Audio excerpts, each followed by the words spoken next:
Parliament ఎన్నికలలో భాగంగా 9వ తేదీన నర్సాపూర్ పట్టణంలో AICC general secretary Rahul Gandhi ఆధ్వర్యంలో జరిగే భారీ బహిరంగ సభకు 1,00,000 మందితో నిర్వహిస్తున్నట్టు కేరళ ఎంపీ కె సురేష్ తెలిపారు. కాంగ్రెస్ పార్టీకి మెదక్ జిల్లా అంటే ఎంతో అభిమానం. గతంలో ఇందిరాగాంధీ మెదక్ పార్లమెంట్ అభ్యర్థిగా గెలుపొంది ప్రధానమంత్రిగా బాధ్యతలు నిర్వహించారని, అటువంటి స్థానంలో బడుగు బలహీన వర్గాల అభ్యర్థి అయిన నీలం మధు ముదిరాజును కాంగ్రెస్ పార్టీ అధిష్టానం మెదక్ ఎంపీ అభ్యర్థిగా నియమించడం ఎంతో గొప్ప విషయమని అన్నారు. కాంగ్రెస్ పార్టీకి ఎంతో ప్రతిష్టగా చెప్పుకునే మెదక్ పార్లమెంట్ అభ్యర్థి గెలుపు కోసం ప్రతి ఒక్కరూ చేతి గుర్తుకు ఓటు వేసి నీలం మధు ముదిరాజును గెలిపించాలని ఆయన అన్నారు. రేపు జరగబోయే సభకు కాంగ్రెస్ నాయకులు, కార్యకర్తలు, కుటుంబ సభ్యులు మధ్యాహ్నం 3 గంటలలో సభా స్థలానికి చేరుకొని రాహుల్ గాంధీ సభను విజయవంతం చేయాలని కె సురేష్ కోరారు.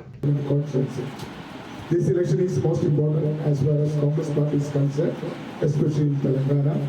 2023, we got a power in the state. Now, we are going for a parliament election in Telangana.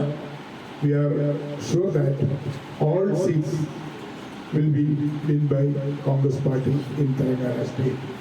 So Rahul is arriving in Narsapur meeting will be more enthusiasm of our workers and also our cadres and also our supporters.